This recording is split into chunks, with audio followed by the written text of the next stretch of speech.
Hello everyone, this is Shivam Bhaskar. Welcome in Shiksha Corner, and today we are going to start a new topic of class 8 physics, which is types of force. तो force के बारे में हम पढ़ चुके थे, force क्या होता है और इफेक्ट ऑफ फोर्स क्या होता है। ठीक है, इफेक्ट ऑफ फोर्स के बारे में हमने देख लिया था।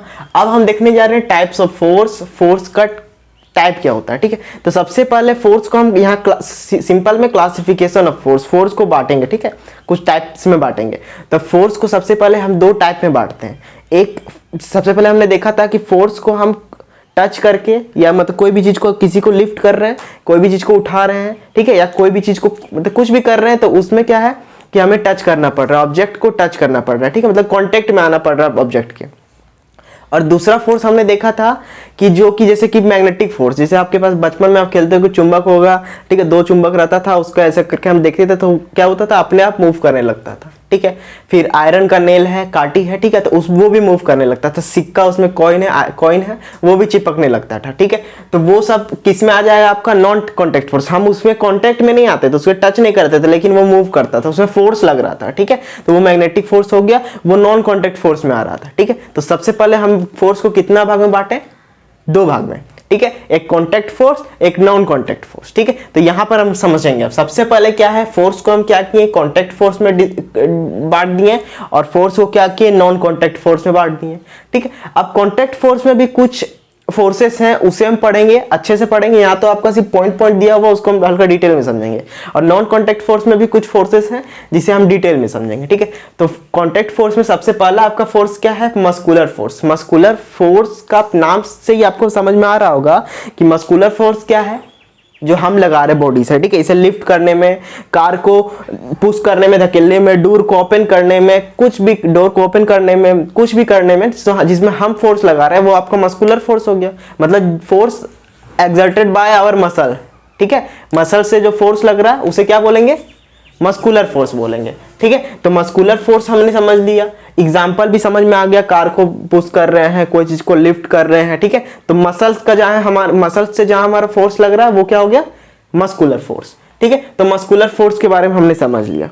एक और फोर्स आता है जिससे हम कॉन्टेक्ट फोर्स में पढ़ना है, वो क्या है, हमारा मैकेनिकल फोर्स। ठीक है, मैकेनिकल फोर्स, मैकेनिकल वर्ड से ही समझ में आ रहा है। कोई भी चीज पढ़ते हैं ना तो उसका किसी का डेफिनेशन करना रहता है, तो उसका वर्ड से ही समझ में आ जाता है कि वो क्या चीज है।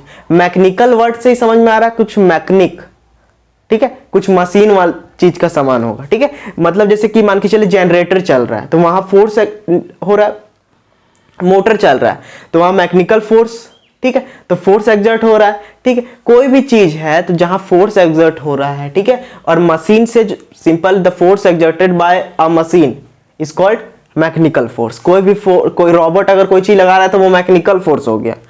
ठीक है, कोई अगर मान के चलिए कोई किरान है, ठीक है, तो वो अगर कोई चीज को लिफ्ट कर रहा है तो वो मैकेनिकल फोर्स हो गया। ठीक है, मशीन से उसको उठा रहा है तो वो मैकेनिकल फोर्स हो गया। तो मैकेनिकल फोर्स भी हमें समझ में आ गया। अब जो आपका थर्ड पॉइंट है वो बहुत इंपॉर्टेंट है, उसे ध्यान से समझिएगा।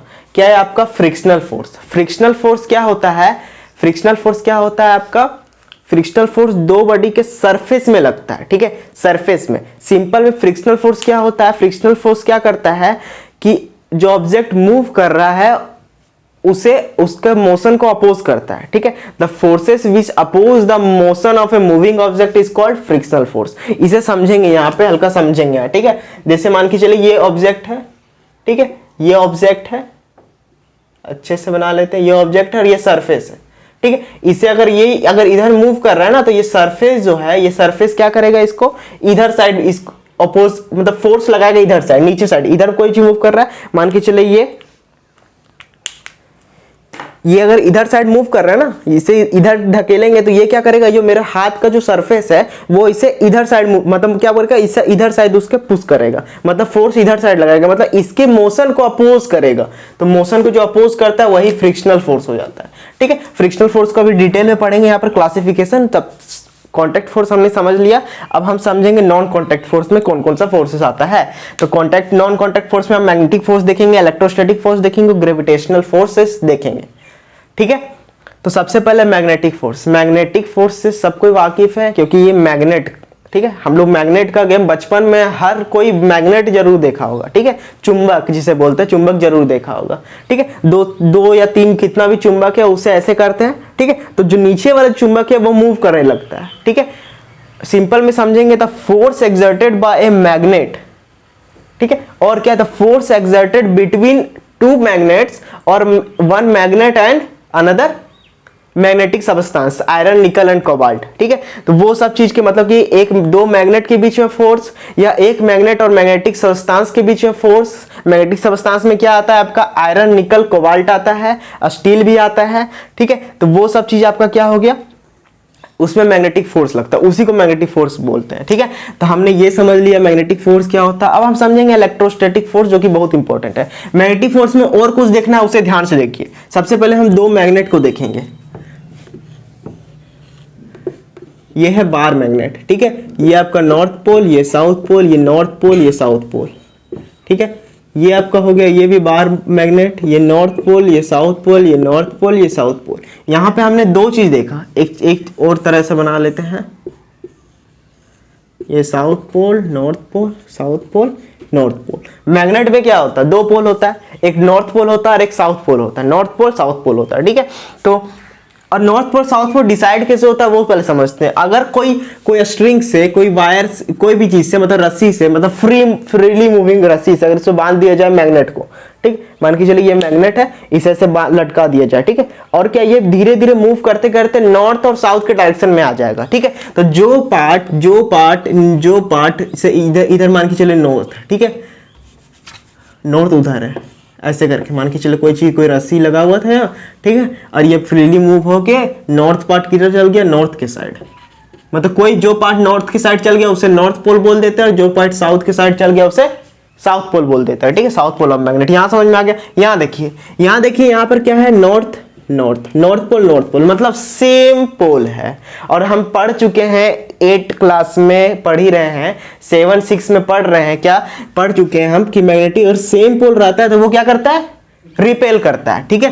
तो ये क्या करेगा, दूर भागेगा, रिपेल करेगा, ठीक है। यहां पर देखिए मतलब सेम पोल, इसे हम लाइक पोल भी बोल सकते हैं, लाइक पोल रिपेल और अनलाइक पोल अट्रैक्ट, ठीक है, लाइक पोल रिपेल और अनलाइक पोल अट्रैक्ट। यहां पर भी देखिए साउथ पोल है तो ये क्या करेगा, रिपेल करेगा। तो यहां तक आपको समझ में आ गया मैग्नेटिक फोर्स, मैग्नेटिक फोर्स पूरा अच्छे समझ में आ गया, यही चीज पढ़ना हमें, ठीक है। अब हमें पढ़ना है इलेक्ट्रोस्टैटिक फोर्स, ठीक है। तो इलेक्ट्रोस्टैटिक फोर्स को समझते हैं। इलेक्ट्रोस्टैटिक फोर्स क्या होता है ना कि दो चार्ज के बीच में फोर्स लगता है तो उससे क्या कहते हैं, इलेक्ट्रोस्टैटिक फोर्स, ठीक है। तो चार्जर, यहां पर हम क्या देख रहे थे, मैग्नेट के बारे में देख रहे थे, तब हम चार्ज के बारे में समझेंगे, ठीक है, कि चार्ज के बारे में क्या है। तो जो चार्ज लेते हैं, एक पॉजिटिव चार्ज ले लिए, एक नेगेटिव चार्ज ले लिए, एक पॉजिटिव चार्ज ले लिए, एक पॉजिटिव चार्ज ले लिए, एक नेगेटिव चार्ज ले लिए, एक नेगेटिव चार्ज ले लिए। सबसे पहले समझेंगे अभी हम लोग कि कोई ऑब्जेक्ट चार्ज कैसे हो जाता है, ठीक है, पढ़ना है हमें आगे, लेकिन अभी हम समझेंगे। कोई ऑब्जेक्ट को अगर हम रब करते हैं, ठीक है, कोई भी चीज को रब करते हैं तो वो चार्ज हो जाता है। जैसे अगर कोई चीज कंघी, एक कॉम्ब है, तो उससे हम अगर बाल में, हेयर में रब करेंगे, ठीक है, बाल में रब करेंगे मतलब कंघी करेंगे, उसके बाद अगर छोटे छोटे पीसेस ऑफ पेपर रखेंगे और उससे ऐसे कर क्या बोल सामने लाएंगे तो वो क्या होगा, अट्रैक्ट होने लगेगा, ठीक है, उसमें चिपकने लगेगा, ठीक है। तो ये एक्सपेरिमेंट, छोटा सा एक्सपेरिमेंट आप घर में करके देख सकते हैं, ठीक है। यहां पर हम समझेंगे इलेक्ट्रोस्टैटिक फोर्स। अगर कोई ऑब्जेक्ट पॉजिटिव चार्ज आ गया, ठीक है, हल्का सा और डिटेल में जाएंगे कि ऑब्जेक्ट पॉजिटिव चार्ज कैसे होता है, नेगेटिव चार्ज कैसे होता है। ऑब्जेक्ट में क्या होता है, सबसे पहले थोड़ा समझ लेंगे क्या होता है। इलेक्ट्रॉन होता है, ठीक है, और प्रोटॉन होता है, न्यूट्रॉन होता है, ठीक है। हल्का सा और डीप में जाएंगे, प्रोटॉन और न्यूट्रॉन होता है न्यूक्लियस में, बाहर में इलेक्ट्रॉन होता है, ठीक है। प्रोटॉन न्यूट्रॉन कभी कम और ज्यादा नहीं होता, जितना प्रोटॉन है एटम में उतना ही रहेगा, लेकिन इलेक्ट्रॉन बाहर आ जाता है, इलेक्ट्रॉन अंदर भी आ सकता है, इलेक्ट्रॉन घट भी सकता है, इलेक्ट्रॉन बढ़ भी सकता है, ठीक है। तो अगर इलेक्ट्रॉन नेगेटिव चार्ज है, प्रोटॉन पॉजिटिव चार्ज है, मान के चलिए 5 प्रोटॉन है और 5 इलेक्ट्रॉन है, ठीक है, 5 प्रोटॉन और 5 इलेक्ट्रॉन है, ठीक है, यहां तक। अब देखिए अगर इलेक्ट्रॉन का ट्रांसफर हुआ और इलेक्ट्रॉन ये लूज कर दिया, इलेक्ट्रॉन इससे बाहर निकल गया, तो मान के चलिए यहां पर 2 इलेक्ट्रॉन हो गया, 3 इलेक्ट्रॉन क्या हो गया, बाहर निकल गया, 3 इलेक्ट्रॉन बाहर निकल गया, समझ में आ रहा है ना, 3 इलेक्ट्रॉन बाहर निकल गया। अब जैसे ही 3 इलेक्ट्रॉन बाहर निकला तो देखो यहां पर, देखो यहां क्या हो रहा है, देखिए यहां क्या हो रहा है, यहां 2 इलेक्ट्रॉन है और 5 प्रोटॉन है। इसका मतलब क्या चीज ज्यादा, पॉजिटिव चार्ज ज्यादा है ना, प्रोटॉन ज्यादा है ना, तो इसका मतलब पॉजिटिव चार्ज हो गया ऑब्जेक्ट, ठीक है। प्रोटॉन नहीं बढ़ जाता है, इलेक्ट्रॉन घट जाता है तो पॉजिटिव चार्ज हो गया, इलेक्ट्रॉन बढ़ गया तो नेगेटिव चार्ज हो गया। समझ में आ गया ना? तो इलेक्ट्रॉन के घटने से पॉजिटिव चार्ज और इलेक्ट्रॉन से बढ़ने से नेगेटिव चार्ज, तो ये समझ में आ गया। तो अगर कोई ऑब्जेक्ट पॉजिटिव चार्ज है नेगेटिव चार्ज दोनों को सामने लाएंगे तो क्या है, अनलाइक चार्जेस है। अनलाइक चार्जेस अट्रैक्ट और फिर लाइक चार्जेस रिपेल, फिर अनलाइक चार्जेस अट्रैक्ट। समझ में आ जाएगा। अनलाइक दो बार बोला क्योंकि यहाँ पर पॉजिटिव पॉजिटिव नेगेटिव नेगेटिव लिए थे। यहाँ पर क्या है आपका पॉजिटिव चार्ज नेगेटिव चार्ज, ये क्या करेगा अट्रैक्ट करेगा एक दूसरे को, ये क्या करेगा रिपेल करेगा एक दूसरे को, ठीक है। ये क्या करेगा रिपेल करेगा एक दूसरे को। समझ में आ गया? यहां तक क्लियर है? चल आगे बढ़ते हैं, ठीक है। डाउट होगा तो पूछेगा, ठीक है। देखो यहाँ पे इलेक्ट्रोस्टैटिक फोर्स समझ में आ गया, क्लियर हो गया, ठीक है। इलेक्ट्रोस्टैटिक फोर्स पूरा क्लियर हो गया। अब हम देखेंगे ग्रेविटेशनल फोर्स, ठीक है। ग्रेविटेशनल फोर्स, ग्रेविटेशनल फोर्स क्या होता है? दुनिया में कोई भी ऑब्जेक्ट है ना, ठीक है, यहाँ कैमरा लगा हुआ सामने और हम, तो ये हम ठीक है। अब आप और हम है, ठीक है, तो हम एक दूसरे को अट्रैक्ट कर रहे हैं। दुनिया में कोई भी ऑब्जेक्ट ना, कोई भी मान के चलो कुछ भी, यहाँ पर ये पेन और ये है ना, तो ये एक दूसरे पे फोर्स लगा रहा है, ग्रेविटेशनल फोर्स। दुनिया में तो कोई भी दो ऑब्जेक्ट को लेंगे ना तो वो एक दूसरे पे फोर्स लगा रहा है, ठीक है। चाहे कितना भी डिस्टेंस रहे, डिस्टेंस कितना भी दूर में ले, लेकिन एक दूसरे पर फोर्स लगा रहा है, उसी को हम बोलते हैं ग्रेविटेशनल फोर्स, ठीक है। फिर से आ जाता है, फिर हल्का हल्का उसमें हल्का वेरीफाई उसको ये कर देते हैं कि अर्थ का ग्रेविटेशनल फोर्स, जिसको हम लोग ग्रेविटी बोलते हैं, मून का ग्रेविटेशनल फोर्स, तो उसको बोलेंगे gravitational force of moon, gravitational force of earth, gravitational force ये, ठीक है। सबका अलग अलग ग्रेविटेशनल, मतलब सिंपल है ग्रेविटेशनल फोर्स ना, एक यूनिवर्सल है, ठीक है। मतलब यूनिवर्स में जितना ऑब्जेक्ट है ना, दो ऑब्जेक्ट को ले ले तो वो दोनों एक दूसरे पे फोर्स लगाएगा। जितना फोर्स लगाएगा, तीसरे कोई भी ऑब्जेक्ट रहेगा ना उसके सामने उससे कोई मतलब नहीं, लेकिन दो ऑब्जेक्ट एक दूसरे पे फोर्स लगा रहा है। तुम और वो बैठा हुआ है, ठीक है, आप दोनों अगर घर में कोई बैठे हुए होंगे, ठीक है, तो वो दोनों क्या करेगा एक दूसरे पे फोर्स लगा। सिंपल है, ये दोनों मार्कर एक दूसरे पे फोर्स लगा रहा है, ठीक है। मार्कर और हम एक दूसरे पे फोर्स लगा रहे हैं, ठीक है। बोर्ड है, हम है, तो हम एक दूसरे पे फोर्स लगा रहे हैं, ठीक है। तो इसे बोलते हैं ग्रेविटेशनल फोर्स, समझो, ठीक है। तो ग्रेविटेशनल फोर्स हो गया।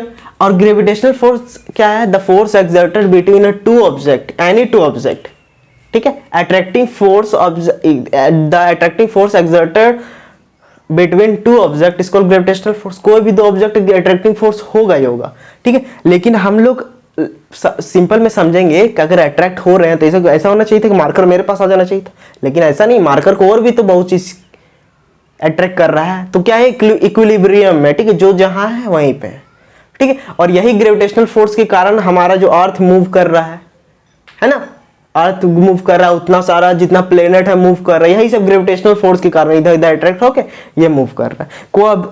कोई हम धरती पे है, ठीक है, हम अर्थ में, तो कैसे है? ग्रेविटेशनल फोर्स ऑफ अर्थ के कारण अर्थ हमें खींच रहा है ना। कोई भी चीज ऊपर छोड़ देता है तो वो नीचे चल जाता है, तो ग्रेविटेशनल फोर्स ऑफ अर्थ के कारण। तो ये था नॉन कॉन्टेक्ट फोर्स। यहां पर हमने ये देखना था कि कोई भी यहां पर जो कोई भी ऑब्जेक्ट था, कोई भी कॉन्टेक्ट में आया क्या? कोई भी टच में आया नहीं, लेकिन फोर्स लग रहा था ना फोर्स। और यहां पर कोई भी ऐसा चीज जो बिना फोर्स बिना कांटेक्ट में आया हो जाए नहीं। मस्कुलर फोर्स है, टच करना पड़ेगा। मैकेनिकल फोर्स है, वर्क करेगा तो वहां पर दो मशीन टच होगा, कांटेक्ट में आता है, ठीक है।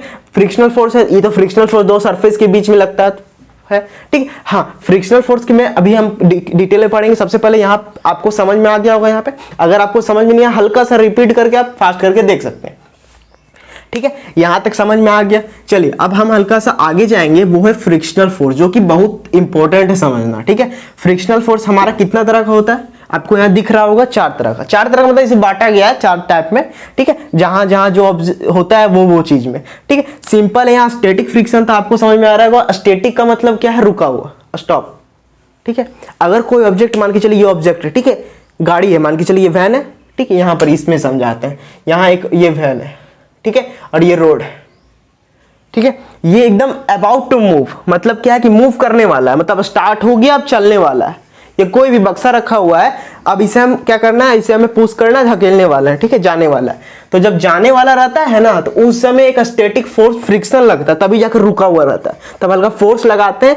अगर फोर्स हमारा ज्यादा हो गया, फ्रिक्शनल फोर्स हमने पढ़ा था, फ्रिक्शनल फोर्स में मतलब सॉरी फोर्स में पढ़ा था कि जिसका फोर्स ज्यादा होता है उसी डायरेक्शन में मूव करने लगता है। तो हमारा फोर्स अगर ज्यादा हो गया, फ्रिक्शनल फोर्स कम हो गया, ठीक है, तो वो आगे मूव करने लगे। लेकिन जब मूव करने वाला था ना, उसी को बोलते हैं स्टैटिक फ्रिक्शन। समझ में आ गया?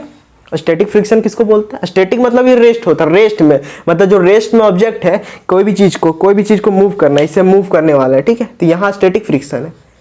यहाँ स्टैटिक फ्रिक्शन नहीं, लेकिन यहाँ जब मूव करने वाले थे इसको, वो स्टैटिक फ्रिक्शन था।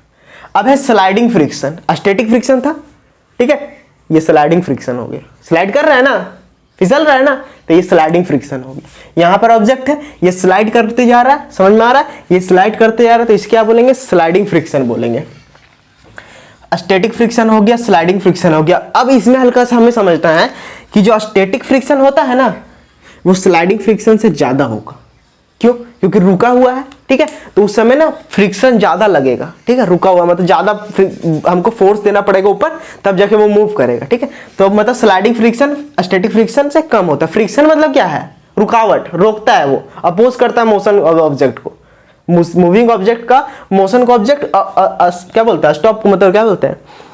स्लो करता है, ठीक है, अपोज करता है। अब हम पढ़ने आ रहे हैं रोलिंग फ्रिक्शन। अब बताओ, हम एक ये ऑब्जेक्ट है, ठीक है, ये ऑब्जेक्ट को हम ऐसे मूव करेंगे तो जल्दी जाएगा, कि ऐसे मूव करेंगे तो जल्दी जाएगा? रोलिंग फ्रिक्शन ऐसे करेंगे तो जल्दी जाएगा ना। और क्या है, यहां से फ्रिक्शन फोर्स भी कम लगेगा, ठीक है। तो हमें एक चीज देखो, अगर मान के चलिए शुरू में जब अर्ली मैन लोग था, तो वो लोग तो पहले घींच पूरा, मतलब इस तरह रस्सी बांधा हुआ खींच के ले जा रहा है, खींचते खींचते तो आधा साफ हो जाता होगा, ठीक है, ठीक है। लेकिन अब क्या किया उन लोग, क्या व्हील बना लिया। अब देखो व्हील का क्या काम है, व्हील ऐसे घूमते घूमते जा रहा है ना, तो क्या हो रहा है? फ्रिक्शन तो यहां भी लग रहा है, फ्रिक्शन, बिना फ्रिक्शन का तो मूव ही नहीं करेगा, फ्रिक्शन यहां भी लग रहा है, लेकिन स्लाइडिंग फ्रिक्शन से कम, ठीक है। स्टैटिक फ्रिक्शन से कम लगेगा स्लाइडिंग फ्रिक्शन में, ठीक है, और उससे कम लगेगा रोलिंग फ्रिक्शन में, ठीक है। ये सब चीज तो एक पार्ट था तुम्हारा, बस किस तरह करके हम बॉडी को मूव कर सकते हैं, उसमें कौन कौन सा फ्रिक्शन लगता है। शुरू में बॉडी रुका हुआ था तो क्या हो गया तुम्हारा? Static friction. सेकंड में तुम्हारा स्लाइड कर रहा था तो वो हो गया स्लाइडिंग फ्रिक्शन। थर्ड में तुम्हारा क्या था? रोल कर रहा था, ऑब्जेक्ट रोल कर रहा था, तो रोलिंग फ्रिक्शन। लेकिन अब है हमारा फ्लूइड फ्रिक्शन, ठीक है। फ्लूइड वर्ड से क्या होता है? फ्लूइड वर्ड क्या होता है? फ्लूइड बोला जाता है एयर और वाटर, गैस और लिक्विड को, लिक्विड और गैस को फ्लूइड बोला जाता है। सॉलिड अलग चीज है, लिक्विड और गैस को फ्लूइड बोला जाता है, फ्लूइड में रखा गया।